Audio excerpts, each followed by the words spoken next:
Waiting in a Tokyo hotel room, I still can't quite believe that of all the world's press, Michael's agreed to talk to me again.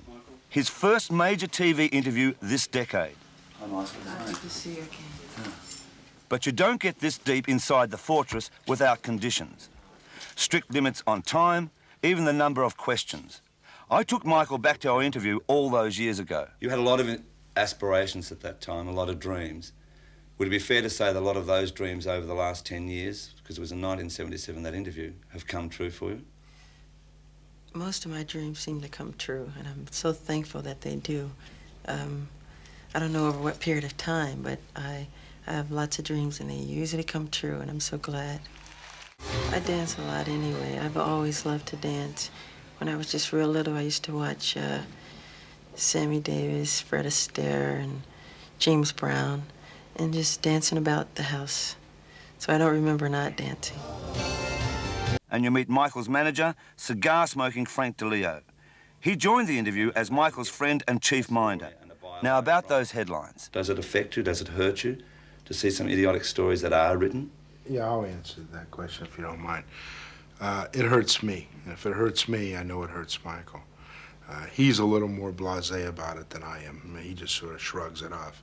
But I find it very terrible that some of the stuff that is written, particularly about plastic surgery, and it's the majority of it, not the majority, all of it is garbage and rubbish.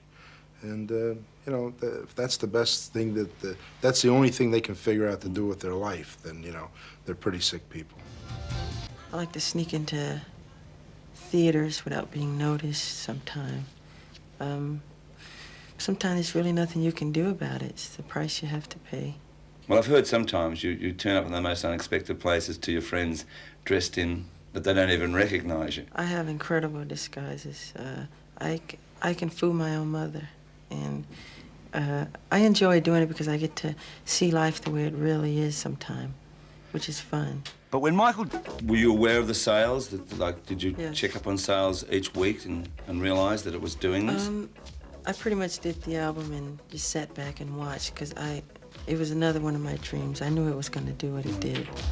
Did that amuse you that people were, or did it flatter you that people were trying to do your dance steps? And I always love watching that, especially the children when they wear all the gear and everything and imitate me. I think it's fun.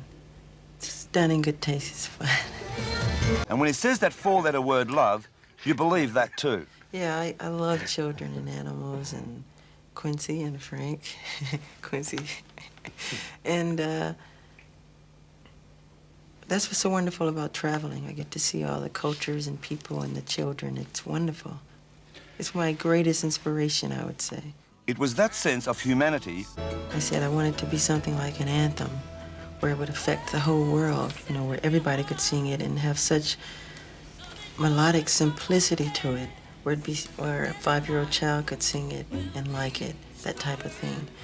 And as I remember waking up from my sleep the next morning, before putting it down, really, most of the song was there, and I went in the studio and kind of did a demo and presented it. And first Quincy asked me to do it with Lionel, you know, and I remember calling Quincy, telling him I had the tape, and then Lionel put some lyric to it, and I hate saying who did what, but it always sounds no, so... something of interest, though, this But one. just when you thought it was safe to call Michael Pop's good boy, he comes up with this.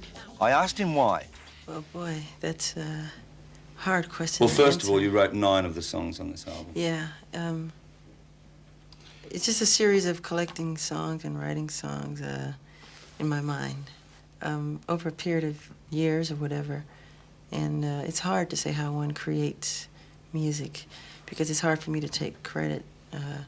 I feel it's more spiritual and heavenly than I can't take credit for it, really. Right.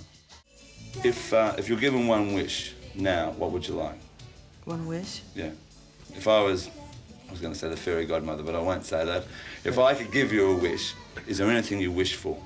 There's so many I have, but one of them, one of the main ones, would be as simple as making the whole world happy and world peace and That is part of the reason why I do what I do.